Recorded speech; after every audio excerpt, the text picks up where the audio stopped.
Welcome to Power Up Your Practice, the go-to podcast for law firm owners and managing attorneys working on the business, not in it. I'm Ruby Powers, your guidance to the heart of law practice management, bringing your insights from leading legal minds, trailblazing attorneys, and expert guests who provide practical perspectives on running your firm more effectively and efficiently. And before we dive in, I'm thrilled to announce that my latest book, Power Up Your Practice, is out and available on Amazon. It's packed with actionable advice for growing a successful law firm. Be sure to grab your copy today. And don't forget to subscribe to our newsletter for exclusive tips and resources. And if you're enjoying this podcast, we love your reviews. They help us reach more attorneys like you who are striving to build the practice of their dreams. Prepare to open your mind, be inspired, and power up your practice to the next level. Hi, everyone. This is Ruby Powers. Excited to have a new episode with today's guest, Isabel Saavedra. We met at a Lex conference for Filevine a few months ago and have been in touch ever since. So, and she's a fellow immigration attorney and law firm owner, managing attorney. So I'm really excited to have her because we're going to be talking a lot about her journey to being a law firm owner and everything that she's gone through to get to this place of being a founding partner of Saavedra and Perez Law PLLC. Isabel, thanks for joining us. Tell us a little bit more about yourself. Hi, Ruby. Thank you for having me here. Yeah, I'm so excited that I got to meet you at Lex Summit. That was my first time. We, as a law firm, we've been using Filevine for our CRM. And so it was great to meet other immigration attorneys there. And yeah, I'm super excited to be here. So thank you so much. So you have a really unique journey into, so our guests our listeners are law firm owners, managing attorneys, those who want to have a firm, right-hand associates. And we really haven't have an episode about like the journey all the way there to where you are. And you actually started your practice this year. That's correct, right? Or less than a year old. Wow. Yes. Wow. We are a baby firm. We started in January of this year, and I co-founded Saavedra and Perez Law with my business partner, Michelle Perez, who we met at a previous job, and we were very close. I was a supervising attorney. She was a senior attorney, and we worked really well together. And we decided that we wanted to go out on our own and start our own law firm. So what got you into, immigration and wanting to have your own? Well, let's go back a few steps. So tell us a little bit more about like your journey, even interested in immigration in the first place. Yes, absolutely. So I am originally from Colombia. I was born in Colombia, and I came to the United States when I was 10 years old. My parents decided to leave Colombia for financial reasons and concerns about security there. And so we came with a tourist visa, and we overstayed that visa. So we came in 1998. My dad started working as the plumber's assistant, and his boss at the time, because thankfully of 245I, he petitioned him, and the process took about 10 years for there to be a visa available. And we were the derivatives of that 245 application. Wow. So, but during those, you said 10 years or so, what was it like being in, were you feel like a little bit uncertainty, or, what was sort of like your journey in that? Yeah, it was very challenging for various reasons. My parents didn't speak English. I was 10 years old. I was undocumented until I was 20 years old. And that to me, going through high school, not being able to get your learner's permit at the same time that all your friends and everyone is doing it. applying for college as an undocumented person was really tough. And I remember that back then I used to be very involved in school politics. And so I was involved in the Hispanic Leaders Club. And through there, we did a lot of advocacy work for the DREAM Act. And, I went around getting signatures to trying to get the DREAM Act. And I was hopeful back then that, if my parents' petition didn't go through, I was hoping that maybe the DREAM Act would get passed faster than my dad's application, because it took a long time for his application to get approved. And at one point, I was actually really concerned because I was about to turn 21, and my dad's application had not been approved. So I was getting very frustrated with the system. I remember being that annoying client that would call the office every day to try to get answers. And they were like, oh, we're still waiting. So I remember, that year, I actually contacted my congressman to try to see if he could help me get my petition expedited. And so my dad's petition was approved 2 months before my 21st birthday. And then thankfully we were all, my dad, my mom, my sister, and I were all able to become legal permanent residents through 245I. And for those who don't to practice immigration, basically there's a time limit for being considered a child, and with very few exceptions, and 21 is the cutoff, or being married or 21, whichever one comes first, with very few exceptions of freezing the date, which gets a little bit more complicated. But so wow, you got like this close. It's like you're in some stressful situation, or sort of like playing chicken with two cars going up against each other, and then like it just stops like right before you bump into each other. Basically, like you didn't know what was going to happen. Wow. Yeah. And because of like our desperation, mostly mine, I mean, we were all very, frustrated because of the length of the process. But I believe that around the time that I was 19 or 20, and we're like, we had already been waiting for 8 years. We had other friends that also applied around the same time whose petitions had been approved. And so I was like, what's going on? Like, why is the hours taking so long? And one of my parents' friends contacted us and said, hey, I met this person who's claiming to be a USCIS officer who's saying that he can get your application expedited. And honestly, my parents didn't really understand the legal system. I was the translator. I was the one who would go to the attorney meetings. I was the one kind of like researching.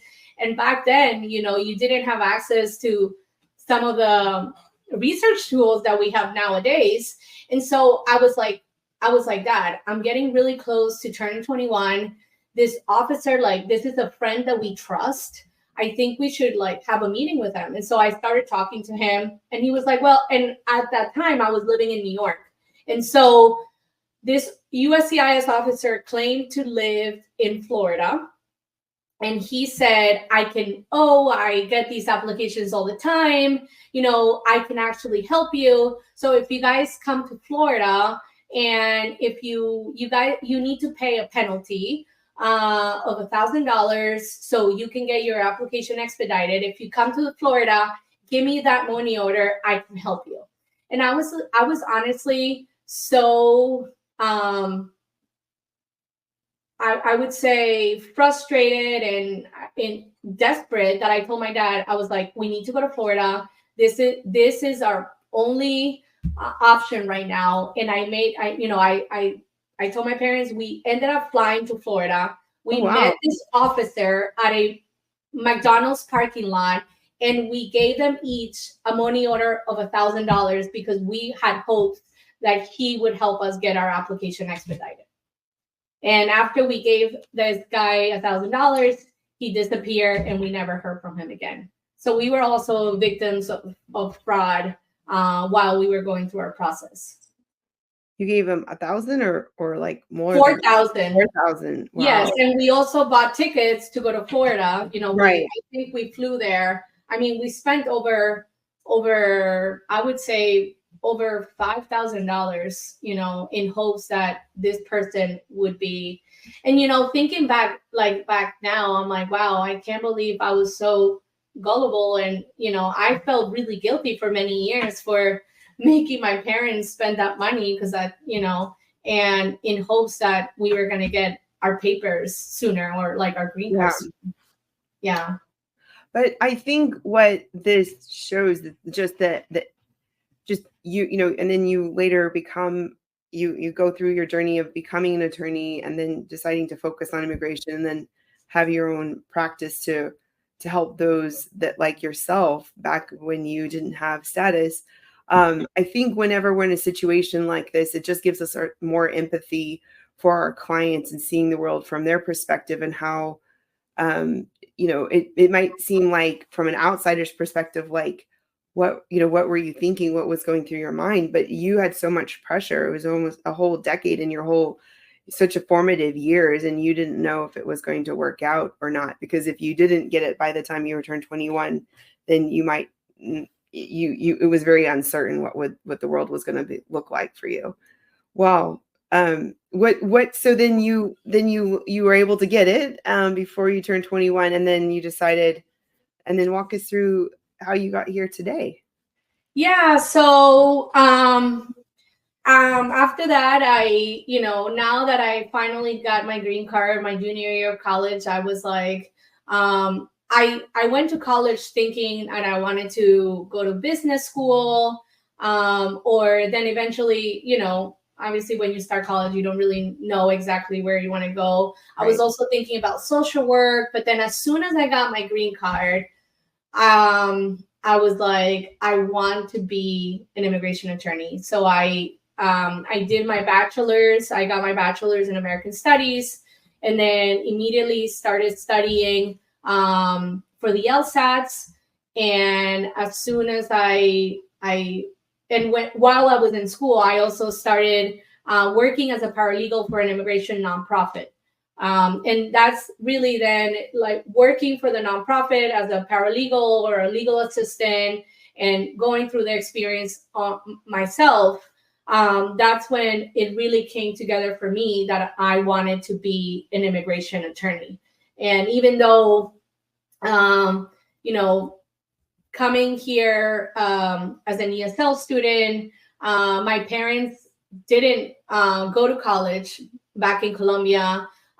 They unfortunately, they were always working. They didn't prioritize the language, and my sister and I had to be, very responsible at such an early age. And that's when I was like, I was like, I'm going to study to take the LSATs. I'm going to go to law school, and then I got into University of Massachusetts and graduated from there as with my JD. Oh wow, I've seen that a lot with my clients, my staff, others that like that first generation.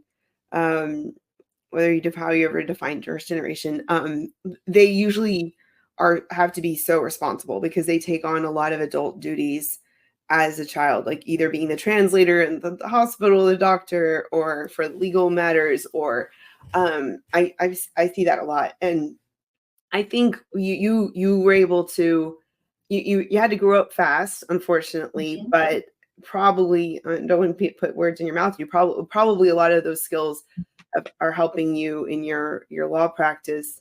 Just because of the having to the maturity and the ownership and the organization, and just sort of have already had so much life and work experience before you even became an attorney or even had your own practice. Yeah, I agree. I mean, I think as a first generation immigrant and having to go through those experiences, it's obviously hard as a child, but I think it does prep you, and it gives you a lot of perspective. Now that I'm a mom, I really look back and say, wow, I can't believe I had all the responsibilities that I had. Like, I often went to my parents' doctor's appointments, and even to this day, you know, I still go with them to their doctor's appointment. And but I'm really grateful, and that experience does give you a really good understanding of our clients now, their needs, kind of figuring out, you know, not, I always say, like, I've been on that other side of the table. And I understand, because I went through the same experience, kind of like, what would I want to see if I was my client, right? And how do we want to communicate with them? I also, for example, love the fact that I'm a Spanish speaker, because I remember, you know, being a 10-year-old, 12-year-old child and having to translate these very complicated legal terms to my parents, not even understanding what I meant, and kind of like, you know, trying to make sense of what the attorney was saying. And the fact that I can speak Spanish and explain these very complicated legal concepts to them is just something that I really value. Yeah. Wow. So then you were a legal assistant or paralegal for a while, and then you were an attorney, and then where did your journey of deciding to start your own practice come from? Yeah, so I've been an attorney for 9 years now. I actually, so as soon as I graduated law school and passed the bar exam, I actually went to work at the Cara Pro Bono Project in Dilley, Texas. So I was a project attorney there. So the Cara Pro Bono Project was a project founded by Ayla and why am I? It was like 2014 or something? Yeah, 2014, 2015. And the other nonprofit organization, oh my God, sorry, I'm blanking on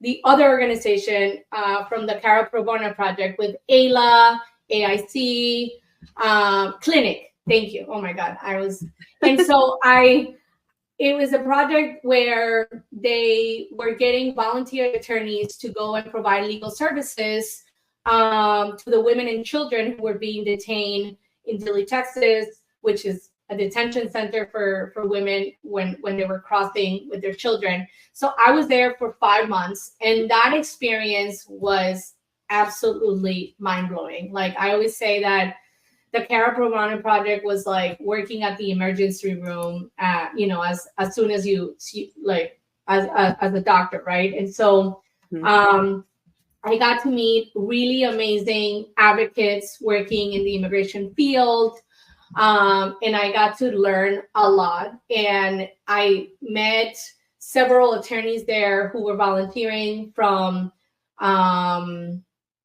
Catholic Charities in DC.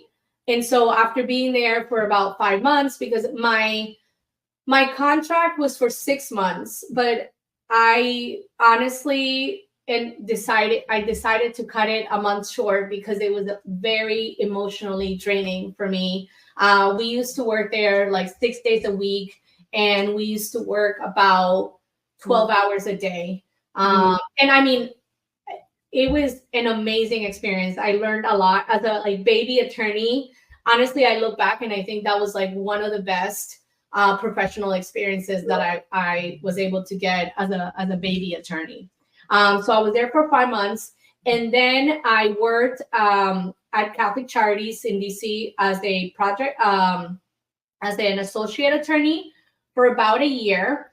And then I met my husband, and I ended up I had my first child, and my husband got a job in Cambodia, out of all places.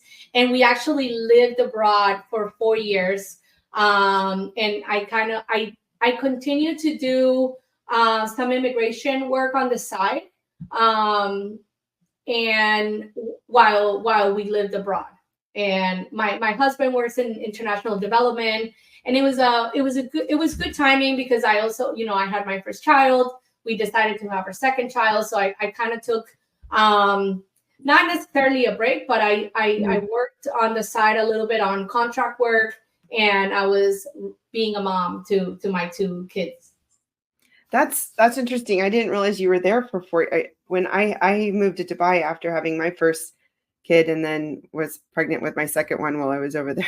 And so I was like learning how to be a mom and going through prenatal visits or whatever in a foreign country and all of that, being away from like family. So but you still stayed present in your career, and then what made you decide to start your firm? So after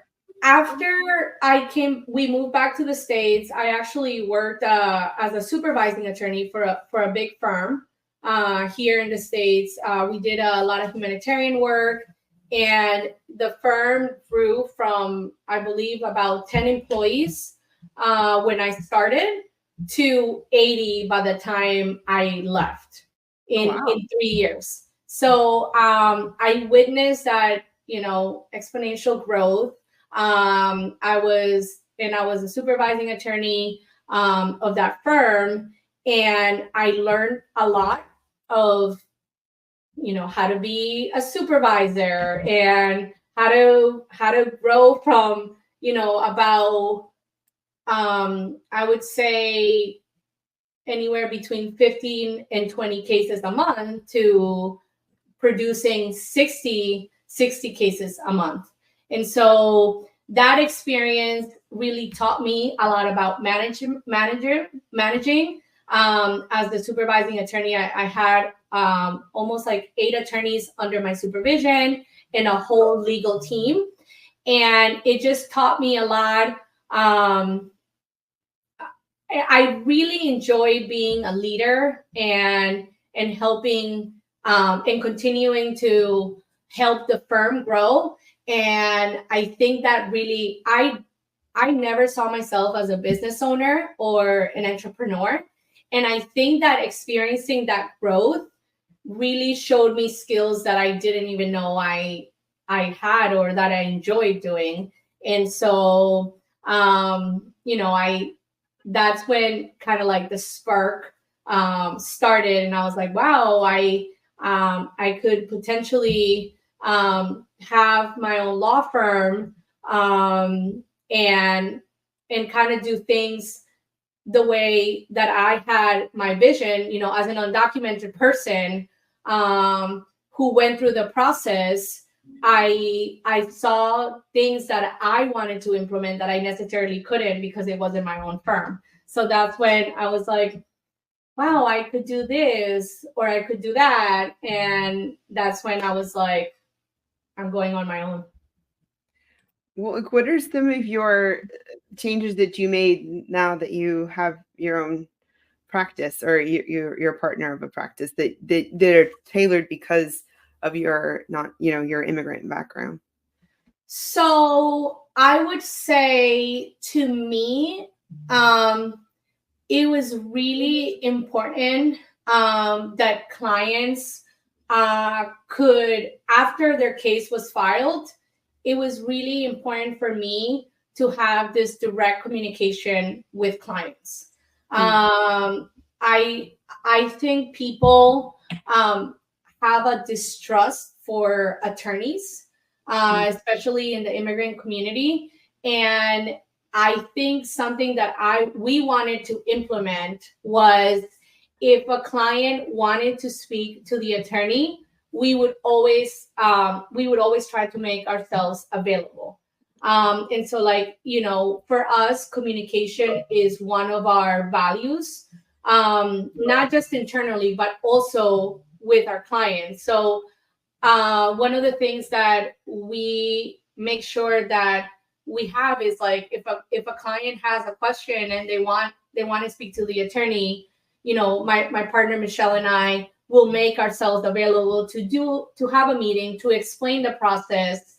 And I think a lot of law firms right now, because of how big they are, and not necessarily big, like you can still be big and have processes in place where you can have, where you feel like your attorney is available to you, and it's not like unreachable, or you can't have a communication with your attorney.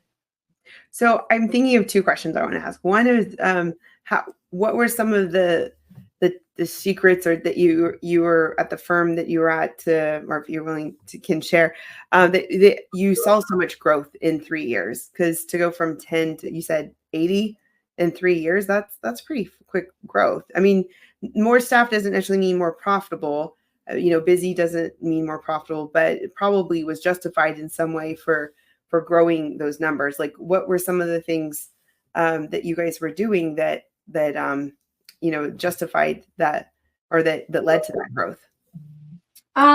So I think that some of that would be due to the fact that they relied on technology, and what I liked about the previous firm was that we had different teams, and it worked almost like in an assembly line process, right? Mm-hmm. So the way that we did it at the firm was we had what we called case strategists, and they would focus and they would be experts on doing client questionnaires and really getting the client story, the information that we needed. To then we had a forms team, right, where all they would do is client data, fill out the forms. And then we had a team of writers, where all they did was write and focus on that. And so I think having those teams and different, we would work on a very assembly line process, and the teams would get the package ready, and we would have the attorney review the whole package. And then once the attorney reviewed the whole package, it would go to client review. So the client reviewed we would make sure that the client would review the declaration, the forms. And then once we did that, it went back to the attorney to review and perfect and make sure they would add legal arguments. And then I think one of the keys was that we were able to turn cases around pretty fast, so the client would have a good experience, like, oh, I came to this firm, they were able to file my case pretty quickly.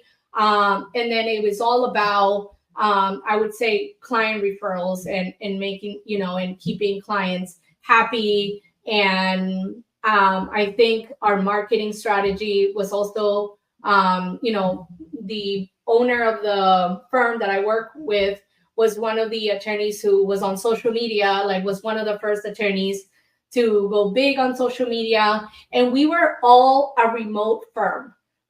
So every one of our team members worked from home, and we were also able, the client never really had to go to an office. We were able to do everything from the phone and at the convenience of the client. And so I would say that was one of the key elements to growing. We were, communication was also important. And I think for clients was, they hire the firm, they get their process, and they have a pretty fast turnaround. And I think one of the biggest things I would say would be client referrals and client being very happy and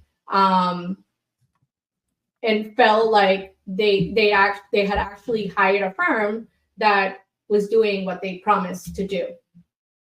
I think there's always that debate between whether or not you do the assembly line, sort of like what you're saying, or you have someone own the whole thing. I've seen different firms do it, they do two different ways, and there's the pros and cons. I think the assembly line, it might be efficient, but I think people get burnt out of doing just that one thing after a while. And then also, I also hear clients say that they have to talk to so many different people in the firm, but maybe if you can control for that and just have 1 point or 2 points of contact, but like if someone's asking for the info for the form and somebody else might be double checking something, I've heard complaints about that. And then the other point of view, but maybe it is slower, is one person owning it, but they see the big picture and they're the main point of contact.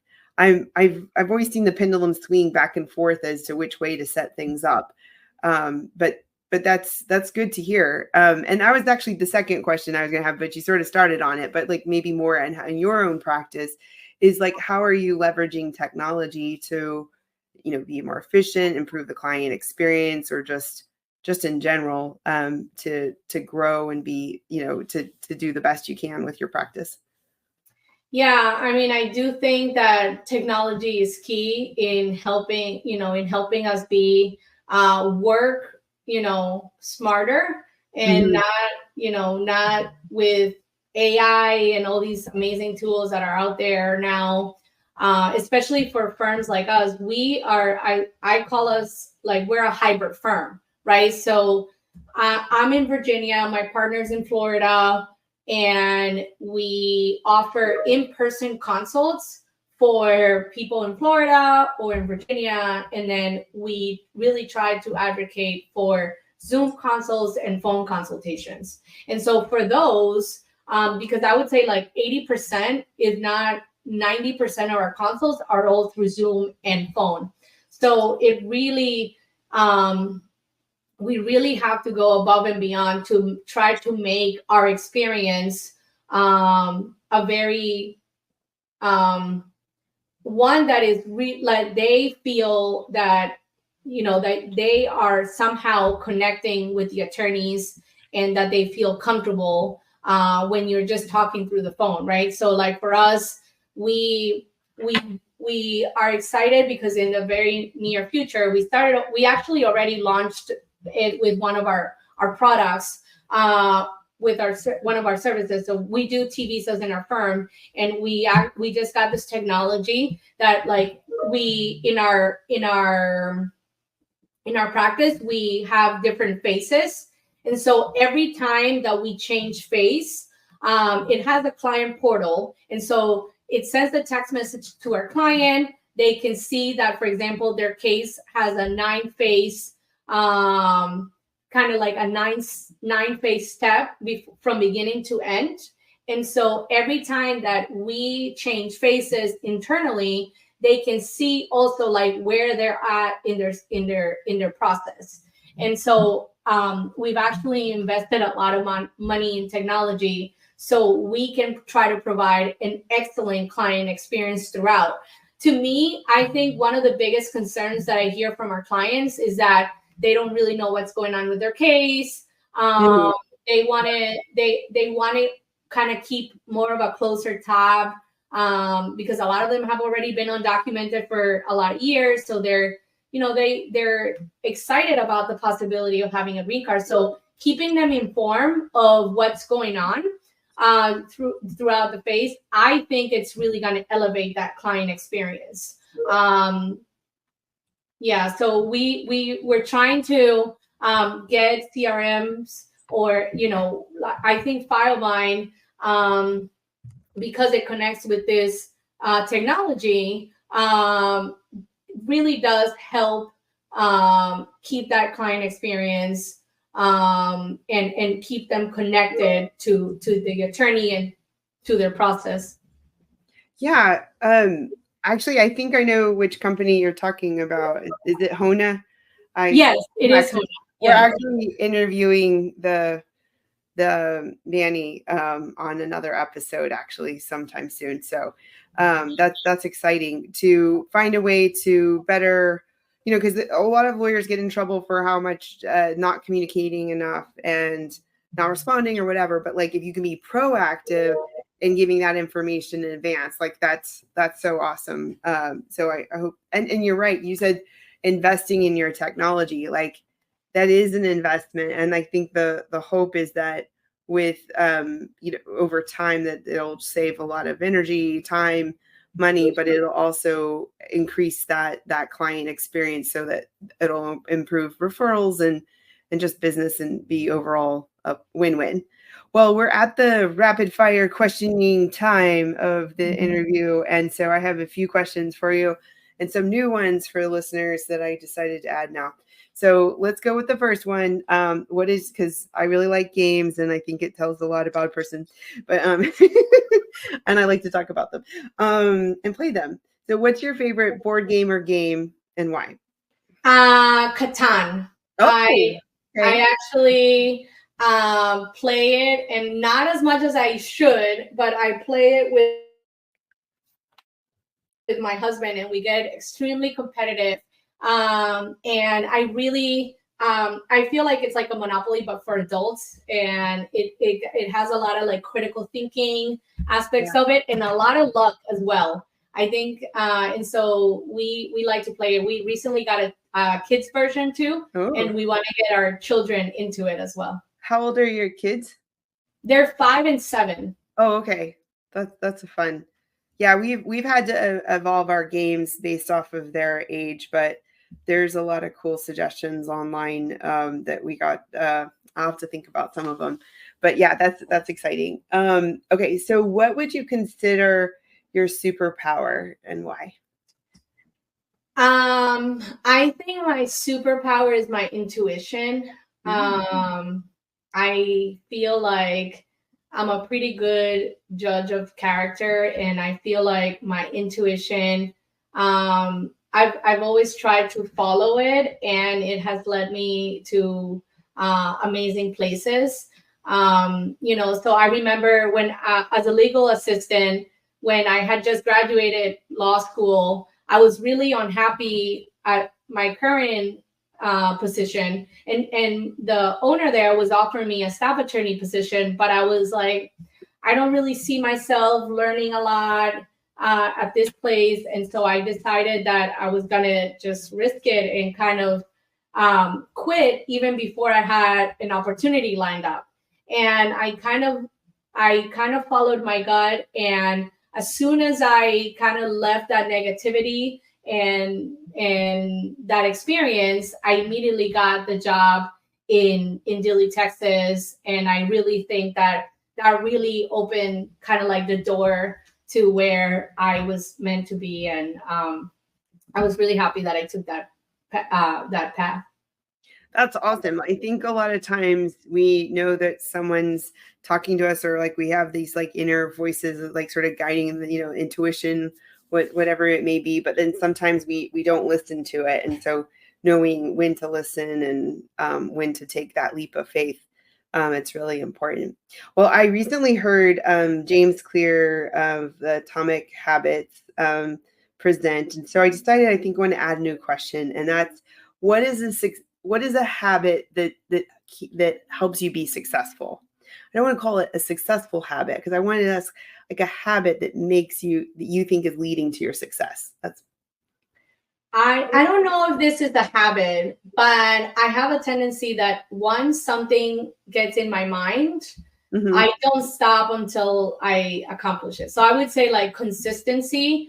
I feel like once I make my mind that I want to go that route, or I want to accomplish a goal, I really don't give up until I accomplish it. So, I would say.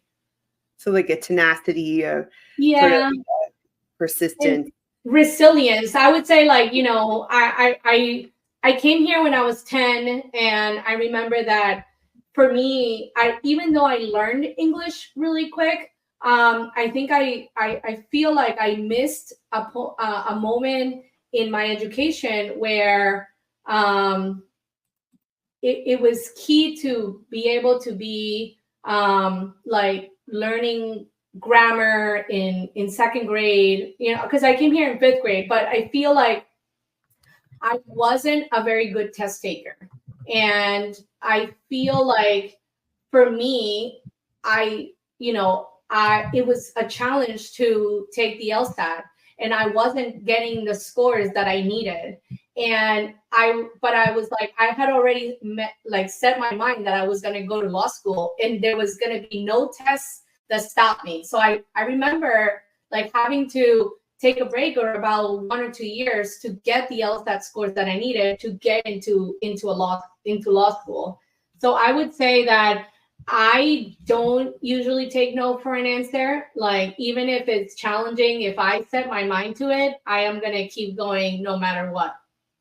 That's awesome. And it's nowhere near your story, but my mom's first language was Spanish, and I think, not being like read to in English like as a kid, like some, there's like, we really take for granted those types of things. Like, and like I wasn't a really good test taker either. I think I was always like thinking different ways of what the potential test writer was thinking. And anyway, I still accomplished great things. Got to where honestly, I like Ruby. I mean, every night we read to my kids at night before they go to bed. Awesome. My parents didn't grow up in that culture, right?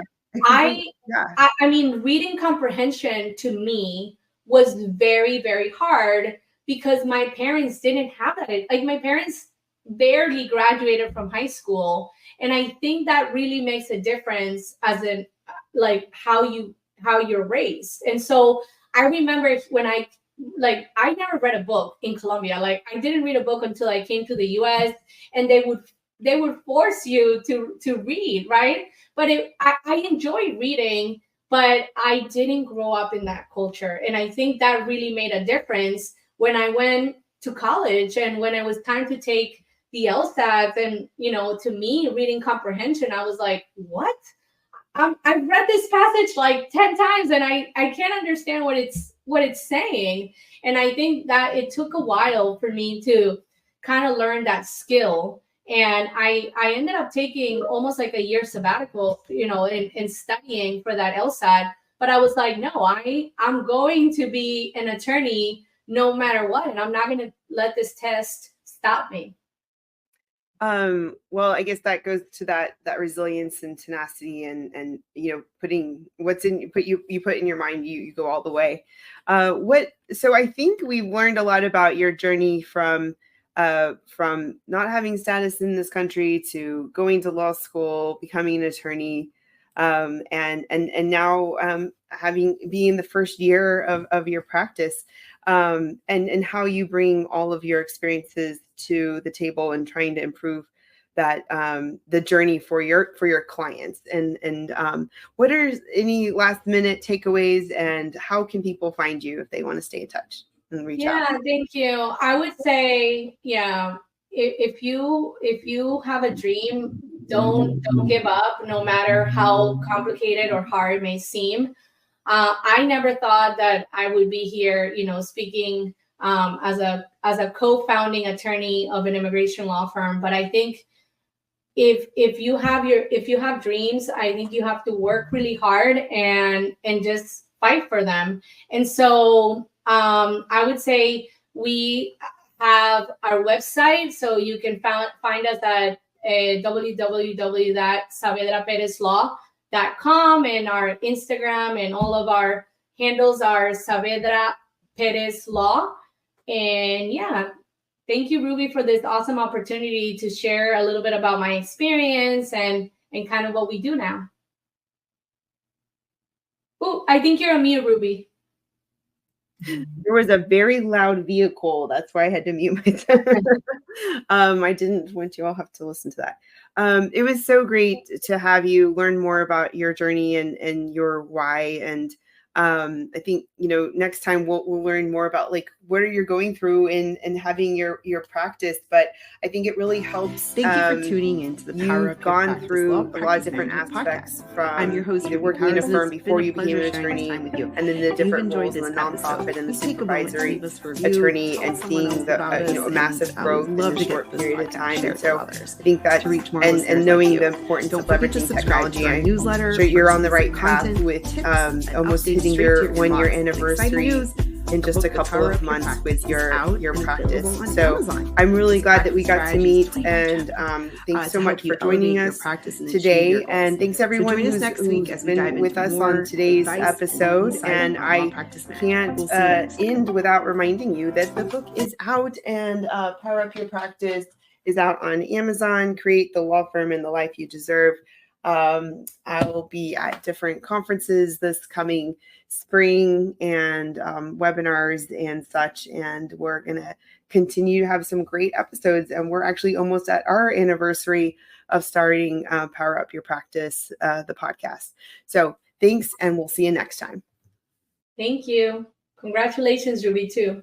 Oh, thank you. Are you feeling overwhelmed by administrative, marketing, or other legal tasks? Well, you're not alone. Many lawyers are in the same boat. They're trying to build up their firm, and they're trying to figure out how to get help to do so. So that's where Staffy comes in. So over 90 law firm owners, just like you, have turned to Staffy for help with their legal, administrative, marketing, and client-facing work. Staffy's mission is to help lawyers find balance while growing their firm with bilingual virtual staff and full HR support. And they take the hassle out of the team management and focus on what matters most, your clients and your practice. I've personally benefited from multiple staff support with about 8 virtual assistants over the last few years with my 2 businesses, including my law firm, Power Law Group. Now schedule a free consultation with Staffy. It's stafi.cc, and you can use the code RUBY, that's RUBY, for a $500 off coupon.